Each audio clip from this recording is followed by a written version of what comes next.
CS education revolution में आपका स्वागत है। करंट अफेयर्स 17 जून आज हम लेकर आए हैं। चलिए देखते हैं। कल हमने आपसे एक क्वेश्चन पूछा था, उत्तराखंड में निम्न में से किस जिले में राज्य का सबसे बड़ा जैव विविधता पार्क खोला गया है? और सही आंसर इसका है हल्द्वानी। कई लोगों ने इसका आंसर दिया था कमेंट बॉक्स में। चलिए देखते हैं पहला सवाल। आज का पहला सवाल है, हाल ही में किस राज्य सरकार ने एथलीट हिमा दास का नाम खेल रत्न के लिए खेल मंत्रालय को भेजा है? ऑप्शन है असम, बिहार, केरल और कर्नाटका। सही आंसर है असम। साल 2018 में शानदार प्रदर्शन करने वाली देश की शीर्ष फर्राटा धाविका हिमा दास के नाम की असम सरकार ने खेल रत्न पुरस्कार के लिए सिफारिश की है। खेल सचिव दुलाल चंद्र दास ने खेल मंत्रालय को 5 जून को यह सिफारिश पत्र दिया है। और असम की धींग गांव की रहने वाली हैं। इनकी उम्र 20 साल है और यह खेल रत्न के लिए नामित सबसे युवा खिलाड़ी हैं। चलिए देखते हैं अगला सवाल। दूसरा सवाल है, चुनाव आयोग ने बिहार विधान परिषद की रिक्त हो रही कितनी सीटों पर 6 जुलाई 2020 को चुनाव कराने की घोषणा की है? ऑप्शन है 10, 2, 9 और 5। सही आंसर है 9। 9 विधानसभा सीटों पर अभी चुनाव होना है और भारतीय निर्वाचन आयोग ने हाल ही में बिहार विधान परिषद की खाली हुई 9 सीटों के लिए चुनाव का कार्यक्रम घोषित कर दिया है। 6 जुलाई को विधानसभा की 9 सीटों के लिए चुनाव होंगे और चुनाव आयोग की तरफ से घोषित कार्यक्रम के मुताबिक 18 जून 2020 को नोटिफिकेशन जारी हो गई जाएगी। इसके अलावा विधानसभा के कोटे से विधान परिषद की जिन 9 सीटों का चुनाव है, इनमें से 3 जेडीयू, 2 बीजेपी, 3 आरजेडी और 1 कांग्रेस के हिस्से में जाएगी। बिहार का आप मैप में कलर किया हुआ है, मैप आप देख सकते हैं। क्वेश्चन है, नेशनल एंटी डोपिंग एजेंसी नाडा ने अपने रहने के स्थान की जानकारी न देने के कारण निम्न में से कितने भारतीय क्रिकेटरों को नोटिस जारी किया है? ऑप्शन है 7, 8, 3 और 5। सही आंसर है 5। केएल राहुल, चेतेश्वर पुजारा और रविंद्र जडेजा सहित बीसीसीआई के केंद्रीय अनुबंध में शामिल 5 भारतीय क्रिकेटरों को नाडा की ओर से नोटिस जारी हुआ है। इन 3 खिलाड़ियों के अलावा 2 महिला खिलाड़ी भी हैं, जिनका नाम है स्मृति मंधाना और दीप्ति शर्मा। दरअसल ये खिलाड़ी अपने रहने के स्थान के बारे में जानकारी देने में असफल रहे थे और इसी की वजह से नाडा ने यह कदम उठाया है। क्वेश्चन है, हाल ही में केंद्र सरकार ने किस नाम से health care supply chain portal launch किया है?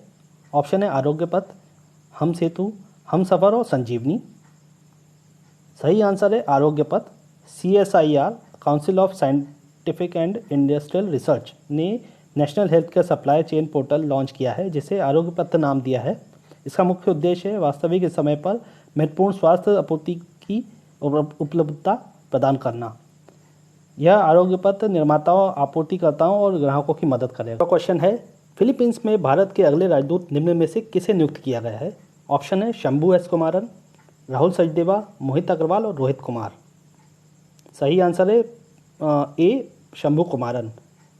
शंभू एस कुमारन को फिलीपींस गणराज्य में भारत के अगले राजदूत के रूप में नियुक्त किया गया है। वे वर्तमान में किंगडम ऑफ मोरक्को में भारत के राजदूत के रूप में सेवारत हैं। शंभू एस कुमारन फिलीपींस गणराज्य में जयदीप मजूमदार की जगह स्थान लेंगे। फिलीपींस का आप मैप देख सकते हैं, आइलैंड कंट्री है। इसकी कैपिटल है मनीला और आप देख सकते हैं मैंने वर्ल्ड जो एशिया का मैप है उस पर भी दिखाया हुआ है, उसको लोकेट करके। क्वेश्चन है, निम्न में से किस शहर के रेलवे स्टेशन ने रोबोट कैप्टन अर्जुन लॉन्च किया है? रोबोट का नाम है captain Arjun. Delhi railway station, Pune railway station, Patna railway station और कानपुर रेलवे स्टेशन। सही आंसर है पुणे रेलवे स्टेशन। इसका फ़ोटो आप देख सकते हैं, ऐसा दिखता है ये। और इसका नाम जो है, इस रोबोट का नाम है कैप्टन अर्जुन। और यह कैप्टन अर्जुन क्या करता है, रेलवे स्टेशन पर स्क्रीनिंग और निगरानी तेज करने के लिए लॉन्च किया है ये। इसे रेलवे के तहत, सेंट्रल रेलवे के तहत संचालित रेलवे सुरक्षा बल द्वारा लॉन्च किया गया है। विज्ञप्ति में कहा गया है कि अगर यात्री के शरीर सामान्य से अधिक है तो रोबोट अलार्म बजा देता है। यह ध्वनि और वीडियो के जरिए संवाद करता है। 7वां क्वेश्चन है, निम्न में से किस देश के क्रिकेट टीम के दिग्गज बल्लेबाज मैट पूरे का हाल ही में 90 साल की उम्र में निधन हो गया है? ऑप्शन है इंग्लैंड, न्यूजीलैंड, ऑस्ट्रेलिया और बांग्लादेश। सही आंसर है B, New Zealand. New Zealand cricket team के बल्लेबाज मैट पूरे का हाल ही में निधन हो गया है। वे 90 साल के थे और इन्होंने 14 टेस्ट मैच खेले हैं, जिसमें इन्होंने 335 रन बनाए हैं।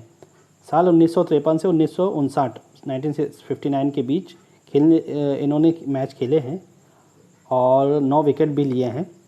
मैट पुरे ने पहली पारी में ही अपने डेब्यू मैच के पहली पारी में 45 रन बनाए थे और दूसरी पारी में नबाद रहे थे 8 रन बना के। 8वां क्वेश्चन है, किस आईआईटी संस्थान के शोधकर्ताओं ने सार्वजनिक स्थानों पर सामाजिक दूरियों की निगरानी हेतु एक आर्टिफिशियल इंटेलिजेंस आधारित साइबर फिजिकल प्रणाली विकसित की है? ऑप्शन है IIT Delhi, IIT Kanpur, IIT Kharagpur और आईआईटी हैदराबाद। सही आंसर है आईआईटी खड़गपुर। आईआईटी खड़गपुर के शोधकर्ताओं ने सार्वजनिक स्थानों पर सामाजिक दूरियों की निगरानी के लिए एक आर्टिफिशियल इंटेलिजेंस आधारित साइबर फिजिकल प्रणाली विकसित की है और आईआईटी शोधकर्ताओं द्वारा विकसित डिवाइस सामाजिक दूरी मानदंडों पर उल्लंघन होने पर अलर्ट करेगा और संस्था के शोधकर्ताओं ने सस्ती और आसानी से सुलभ हार्डवेयर सामग्री का उपयोग करके डिवाइस को डिज़ाइन किया है। वह क्वेश्चन है, भारतीय रिजर्व बैंक आरबीआई द्वारा बैंकों के पूर्णकालिक निदेशकों और मुख्य कार्यकारी अधिकारियों के लिए प्रस्तावित ऊपरी आयु सीमा क्या कर दी है, कितनी कर दी है? ऑप्शन है 80 वर्ष, 75 वर्ष, 60 वर्ष और 70 वर्ष। सही आंसर है 70 वर्ष। आरबीआई ने बैंकों के प्रवर्तक समूह से संबंध रखने वाले मुख्य कार्यकारी अधिकारी सीईओ और पूर्णकालिक निदेशकों की ऊपरी आयु सीमा 70 वर्ष तक तय करने का प्रस्ताव रखा है। आरबीआई ने उन व्यक्तियों के लिए अधिकतम 10 वर्षों का कार्यकाल भी प्रस्तावित किया है जो बैंकिंग क्षेत्र में शासन को बढ़ाने के लिए प्रवर्तक समूह से संबंधित हैं। फ्रेंड्स, आज का ये आखिरी सवाल है और जैसा कि आप जानते हैं हम 1-2 दिन से यह नया ट्रेंड चालू किया है हमने कि इसका आखिरी सवाल का जवाब आप मुझे कमेंट बॉक्स में बताते हैं और आपको मैं क्वेश्चन पढ़ देता हूँ आखिरी का। विश्व बुजुर्ग दुर्व्यवहार रोकथाम जागरूकता दिवस निम्न में से किस दिन मनाया जाता है? ऑप्शन है 15 मार्च, 10 अप्रैल, 25 मई और 15 जून। फ्रेंड्स, आशा करता हूँ मेरे आंसर देने से पहले आप अपना जवाब रोज़ लगाते हैं और अपना स्कोर अगर आप टैली करते हैं तो वो भी आप अपने कमेंट बॉक्स में लिख सकते हैं। फ्रेंड्स, आज के लिए हमारा क्विज़ यहीं समाप्त होता है। मिलते हैं अगले वीडियो में। जय हिंद।